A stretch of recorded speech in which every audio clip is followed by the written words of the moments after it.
Hello everyone, আসসালামু আলাইকুম। রেস্টুরেন্টের সাথে চিকেন তান্দুরি কীভাবে বানাবেন সেই রেসিপিটা আজকে আমি আপনাদের মাঝে শেয়ার করতে যাচ্ছি। তো চলুন রেসিপিটা শুরু করা যাক।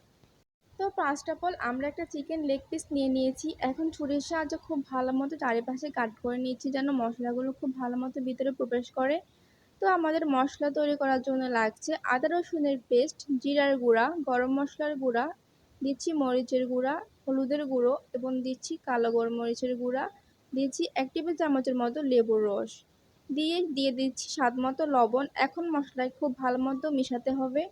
তো মিশানো হয়ে গেলে চিকেনের গায়ের মধ্যে খুব ভালো মতো মশলাটাকে মাখিয়ে নিচ্ছি। তো এমনভাবে মাখাবেন যেন খুব ভালো মতো ভিতর পর্যন্ত এটা প্রবেশ করে।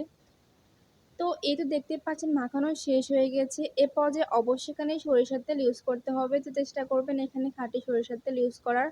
তো খাঁটি সরিষার তেল ইউজ করবেন। হাতের সাহায্যে আমি খুব ভালো মতো এটাকে মেখে নিচ্ছি সরিষার তেল দিয়ে। তো এটাকে আপনারা চাইলে এখন রেস্টে রাখতে পারেন। তো আমি এখন রেস্টে রেখেছি 10 থেকে 15 মিনিট। তো যখন এটাকে আমি ভাজবো তখন এর আগ মুহূর্তে আমি এখানে দিয়ে দিলাম রেড ফুড কালার। তো হোটেল বা রেস্টুরেন্টে কিন্তু অবশ্যই কিন্তু ফুড কালার ইউজ করা হয় একটু লালচে একটা ভাব আনার জন্য। তো বাসায় না থাকলে আপনারা এটাকে স্কিপ করতে পারেন। তো যদি বাসায় থেকে থাকে তো অবশ্যই এটা ভাজার আগ মুহূর্তে দিবেন। যদি ভাজার আগে অর্থাৎ রেস্টের সময়টাকে রাখেন এমন অবস্থা তাহলে কিন্তু ভিতরে লালচে ভাব চলে যাবে, খেতে ভালো লাগবে না, দেখতে ভালো লাগবে না।